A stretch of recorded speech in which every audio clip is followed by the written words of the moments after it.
ಕಸದ ಲಾರಿಗೆ ಮತ್ತೋರ್ವ ಸಾವನ್ನಪ್ಪಿರುವಂತಹ ಘಟನೆ ಬೆಂಗಳೂರಿನಲ್ಲಿ ನಡೆದಿದೆ. ಇದು ಯಾರ ತಪ್ಪಿದೆ? ಲಾರಿಯವನ ತಪ್ಪ, ಬೈಕ್ ಸವಾರನ ತಪ್ಪ ಏನು ಅನ್ನೋದನ್ನ ಈಗ ಪೊಲೀಸರು ಪತ್ತೆ ಹಚ್ಚುತ್ತಾ ಇದ್ದಾರೆ. ಬೆಂಗಳೂರಿನಲ್ಲಿ ಜಿಬಿಎ ಕಸದ ಲಾರಿಗೆ ಮತ್ತೊಂದು ಬಲಿಯಾಗಿರುವುದು. ವ್ಯಕ್ತಿಯ ಮೇಲೆ ಜಿಬಿಎ ಕಸದ ಲಾರಿ ಹರಿದು ಹೋಗ್ಬಿಟ್ಟಿದೆ. ಅಪಡೆತ್ತೆ ಮೈಸೂರು ರಸ್ತೆ ಸಿರ್ಸಿ ಸರ್ಕಲ್ ಬಳಿ ಆಗಿರುವಂತಹ ಘಟನೆ ಇದು. ಬೈಕ್ನಲ್ಲಿ ಹೋಗುವಾಗ ಆಯತಪ್ಪಿ ವ್ಯಕ್ತಿ ಬಿದ್ದೋಗ್ಬಿಡ್ತಾನೆ. 37 ವರ್ಷದ ತಮಿಳುನಾಡು ಮೂಲದ ವ್ಯಕ್ತಿ ಅಂತ ಹೇಳ್ತಾ ಇದ್ದಾರೆ. ಚಾಮರಾಜಪೇಟೆ ಟ್ರಾಫಿಕ್ ಪೊಲೀಸರು ಭೇಟಿಯನ್ನು ನೀಡಿ ಪರಿಶೀಲನೆಯನ್ನು ಮಾಡ್ತಾ ಇದ್ದಾರೆ. ಸೊ ನೀವು ಹೋಗುವಂಥ ಸಂದರ್ಭದಲ್ಲಿ ಈಗ ಆಯತಪ್ಪಿ ಬಿದ್ದುಬಿಟ್ರೆ ಹಿಂದ್ಗಡೆಗೆ ಬಸ್ಸು, ಕಾರು ಏನೇ ಬರಲಿ ರೀ, ಯಾರಿಗೂ ಕಂಟ್ರೋಲ್ ಸಿಗೋದಿಲ್ಲ. ಆದರೆ ಇಲ್ಲಿ ಆಯತಪ್ಪಿ ಬೀಳೋಕ್ಕೆ ಲಾರಿನೇ ಕಾರಣನ ಏನು ಎತ್ತ ಅನ್ನುವಂಥದ್ದನ್ನ ಈಗ ಹುಡ್ಕುವಂಥ ಕೆಲಸ ಮಾಡ್ತಾರೆ. ಪತ್ತೆ ಹಚ್ಚುವಂಥ ಕೆಲಸವನ್ನು ಪೊಲೀಸರು ಮಾಡ್ತಾರೆ. ಸುತ್ತಮುತ್ತಲು ಎಲ್ಲಾದರೂ CC ಕ್ಯಾಮ್ರಾಗಳು ಇದೆಯಾ ಏನು ಅಂತ. ಹೇಗೆ ಆಯತಪ್ಪಿ ಬಿದ್ದುಬಿಟ್ಟ ಅವನು? ಏನಾದರೂ ರೀಸನ್ ಬೇಕಾ? ಗುಂಡಿ ಇತ್ತಾ, ಇಲ್ಲ ಮುಂದೆ ಯಾವ್ದಾದ್ರು ಬೈಕ್ ಇತ್ತಾ, ಅಥವಾ ಕಾರ್ ಏನಾದರೂ ಇತ್ತಾ, ಟರ್ನ್ ತೊಗೊಳಕ್ಕೆ ಹೋಗಿ ಏನಾದರೂ ತಿರುಗಿ ಬಿದ್ದ, ಇಲ್ಲ ಸುಮ್ಮನೆ ಬಿದ್ದು ಹೋಗಕ್ಕಂತೂ ಆಗೋದಿಲ್ವಲ್ಲ.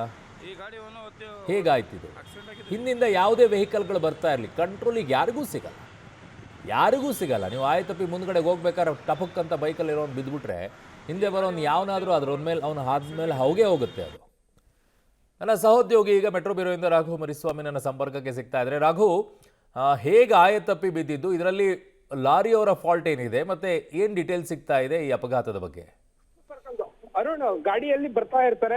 ಮೈಸೂರು ಸರ್ಕಲ್ ನಿಂದ ಸಿರ್ಸಿ ಸರ್ಕಲ್ ಕಡೆಗೆ ಹೋಗುವಂತ ಸಂದರ್ಭದಲ್ಲಿ ನೇರವಾಗಿ ಬೈಕ್ ಸವಾರ ಏನಿರ್ತಾನೆ, ಬೈಕ್ ಸವಾರ ನಿಯಂತ್ರಣವನ್ನ ಕಲ್ತ್ಕೊಳ್ತಾನೆ. ಪಕ್ಕದಲ್ಲೇ ಬರ್ತಾ ಇರುತ್ತೆ ವೆಹಿಕಲ್. ಬಟ್ ಪಕ್ಕದಲ್ಲೇ ಬರ್ತಾ ಇದ್ದಂತ ಸಂದರ್ಭದಲ್ಲಿ ಆತ ಬಿದ್ದು ಕೂಡಲೇ ಆತನನ್ನ ಕಂಟ್ರೋಲ್ ಮಾಡೋದಕ್ಕೆ ಲಾರಿಗೂ ಕೂಡ ಆಗೋದಿಲ್ಲ.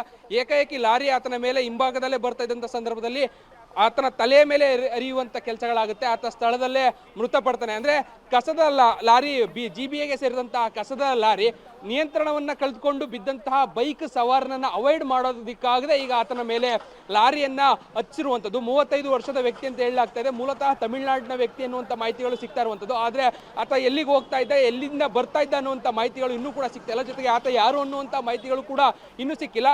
ಬಟ್ ಆತ ನಿಯಂತ್ರಣ ತಪ್ಪಿ ರಸ್ತೆಯಲ್ಲಿ ಬಿದ್ದಂತ ಕಾರಣಕ್ಕಾಗಿ, ಅಂದ್ರೆ ಮುಂಭಾಗದಲ್ಲಿ ಹೋಗ್ತಾ ಇದ್ದ ವೆಹಿಕಲ್ ಒಂದೇನಿತ್ತು ಅದನ್ನ ಕಂಟ್ರೋಲ್ ಮಾಡೋದಕ್ಕೆ ಹೋದಂತ ಸಂದರ್ಭದಲ್ಲಿ ನಿಯಂತ್ರಣವನ್ನ ತಪ್ಪಿ